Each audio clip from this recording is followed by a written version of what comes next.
Hello, Sarah of SEK Handmade here, and today I want to share with you how to use a Lucet Fork. If you know me, you know that I am a collector of crafts, and so when I saw the Lucet Fork, I knew I wanted one. It took me a while to get one because they were sold out for a long time, but now I have mine and I've been trying it out. You guys, I love it. It is so fun and relaxing to use, and I'm going to show you all the tips and tricks that I've learned so that you can enjoy using a Lucet Fork too. All right. As I said before, I have found working with the Lucet Fork to be so much fun. Like anything brand new, it takes a little getting used to, but I think you'll find that you can easily find a rhythm to making the cord. And once you do, it just becomes so almost meditative to make a cord. It's really a lot of fun. I started with a bulky weight yarn to make my cord, and I'm glad I made my first cord with a bulky weight yarn. I found this to be a really easy weight of yarn to work with the Lucet Fork. It was easy to keep an even tension, and without too much work, it made a really nice, even cord. The next thing I tried was DK weight yarn. I wanted to check to see what different weights of yarn worked up like on the Lucet Fork, because I have one Lucet Fork and that's how I make all of my cords, unlike with crochet hooks or knitting needles where I would change the size based on the size of my yarn. So I was very curious to see how the different cords worked up. After my bulky weight yarn, the next thing I picked up was a DK weight yarn. This is Tweedledee from Lion brand. I just had a ball of it sitting close by, and I think it's a pretty yarn, so I thought I'd give it a try. I made this cord without tight tension, and you can see it's a pretty loose cord. The other thing about Tweedledee is that its fiber content is 75% acrylic and 20% cotton. So it has a different type of stretch to it. So I thought, well, let me try a similar weight yarn, but in acrylic, to see if it bounces back a little bit. So this is Lion brand Basic Stitch Premium. I find Basic Stitch Premium to be kind of a thin worsted weight yarn. And same thing, I didn't try hard to keep a tight tension on this. And while it is not as loose and holey as the Tweedledee, you can still see a lot of space through that. So the next thing I picked up was Brava worsted from We Crochet, and this one, as you can see, just for comparison, is a thicker worsted than the Lion brand yarn. And when I made this cord, I held a tighter tension, and you can see that adjusting that tension did make this a finer cord, but also there's less space. It's a more substantial cord. So that worked out very nicely. After I did this one, I thought it would be fun to hold several yarns together. I just picked up 3 yarns that I had in my stash, leftovers, and worked with the 3 of them together. And oh my gosh, you guys, I love the marled look of this cord. So much fun. And you can see it turned out even a little bigger. This is 3 worsted yarns held together. It turned out bigger, obviously, than my bulky weight yarn. I love the cord that this makes. You can see really well on this bulky that it's got a nice braided texture, and you guys, it has that on every side. So lots of fun. All right, let's get to the tutorial here. For my tutorial, I'm going back to the first yarn I started with because I highly recommend this as a place to start. It was easy to work with and made a really beautiful and nicely tensioned cord without a lot of extra trouble. So I'm going to be using Brava Bulky Weight from We Crochet. Any bulky weight yarn would do. So if you have a scrap of bulky laying around, go for that. It's a great place to start. All right, let me find my end. So you have your Lucet fork. Your fork has a handle. It has a hole to feed your cording through, and then it has 2 tines. And you can see the tines kind of come together here in the middle. That's kind of where you're going to want to be working your cord. So to start off, you can see if I flip this to the side, this has a curved place. That's a thumb grip, and so I keep this side of my fork facing towards me. I mean, it works the same the other way. So if you find that you prefer that to be a finger grip and hold it this way, totally fine too.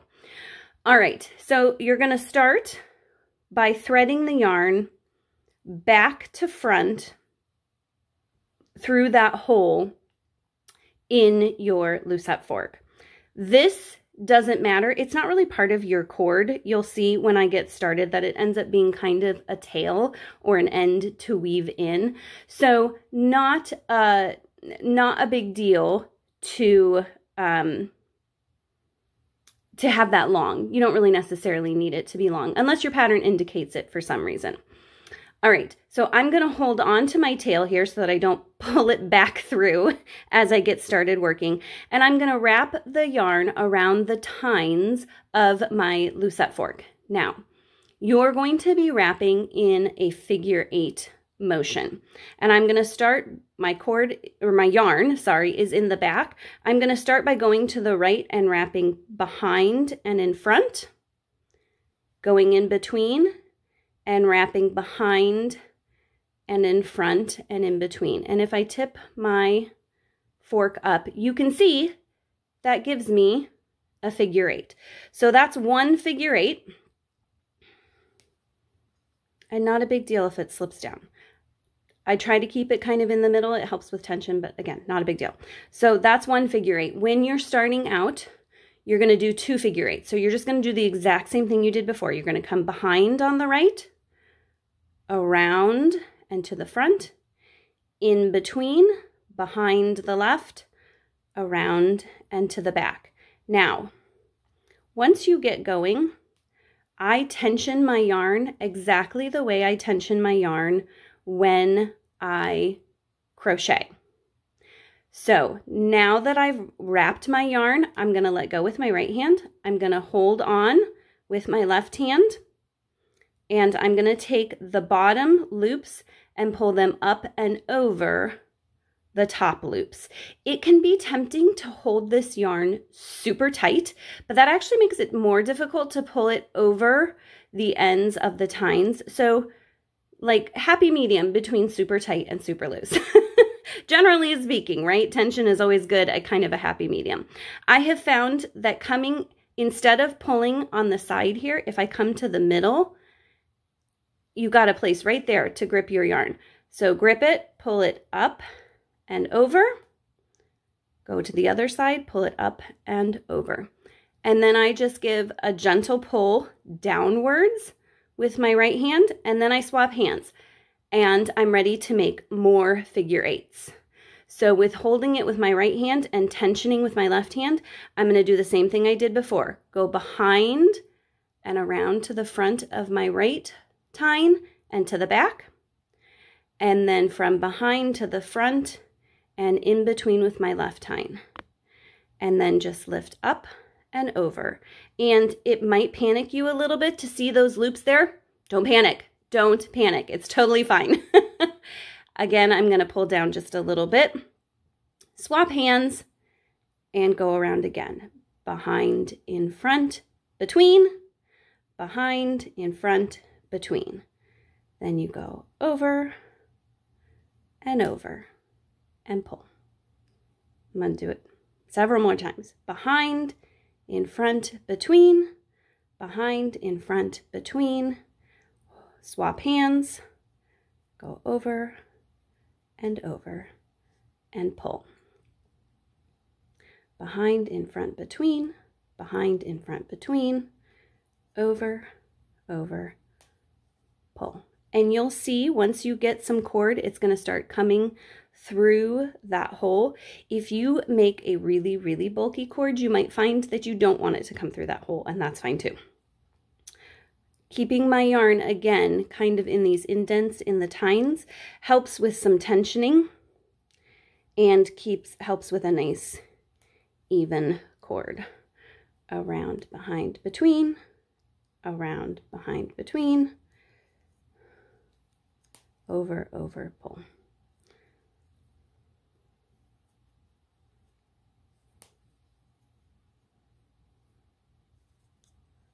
And you can see, once you get in a rhythm, super simple. Now, I have seen some people not tension their yarn like this, and they drop it every time they go to wrap. I have found that tensioning my yarn like this allows me to move pretty quickly.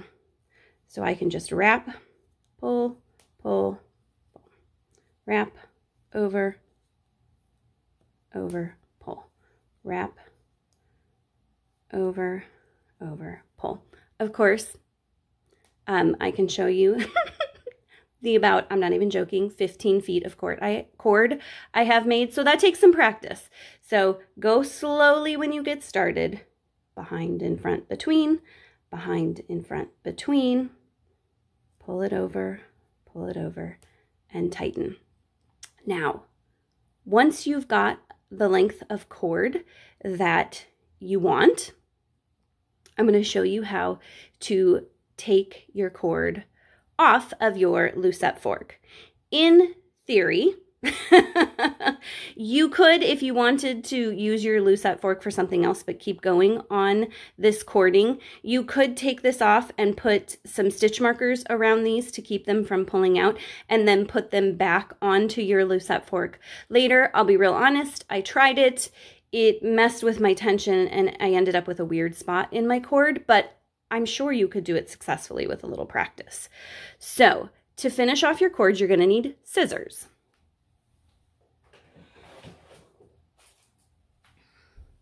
And just like when you crochet or knit, you're just going to leave a little bit of a tail. Now, I have seen people put this on a yarn needle, and you absolutely could. If you are having trouble feeding your yarn through these final loops, absolutely put it on a yarn needle. I have found that I don't really have any trouble with it. So I just use my fingers and finish off that way. To me, it's just a little easier. So you have your 2 final loops left on your Lucet Fork. You're going to take your final yarn, and I have found you can absolutely pull these off of the Lucet Fork, but I found it actually really simple. The Lucet Fork gives you little places. It holds open your yarn to feed it through. So I've just left mine on my Lucet Fork to finish it off. So you're going to go down through the loop on the right side. So I'm just going to stick it through my hole there, and I'm going to come behind my cord. So I want to keep this on the back side. So I'm going to pull that through, and then I'm just going to slip this guy off. Pull your cord out, back through the hole, slip that guy off. Then you're going to come behind the cord and go up from the bottom of this loop. Sorry, up from the bottom of that loop. Pull it off, and then it's just a matter of tightening. So tighten this way, and you're done. And then typically you'd make a nice long cord, and so this would be the shortest way, and you just pull it out, and you have your cord from your Lucet Fork. And that is how you use a Lucet Fork. Like I said before, I have really enjoyed using my Lucet Fork. I find the making of the cord to be extremely relaxing and therapeutic, and my brain is churning with all sorts of fun ways that I can use those miles of cord that I've made and turn them into wonderful projects. So I would love it if you found that tutorial helpful, if you will subscribe, turn on notifications so you don't miss out on any of the tips and tutorials I have to share with you. If you liked this video, please hit the like button. It helps other people see this video. Check out the description below for written instructions, for links to all of the things, including where to get your own Lucet Fork, tutorials, and patterns and ideas of what to do with your cord that you make. Thank you so much for joining me for this tutorial, and happy crafting!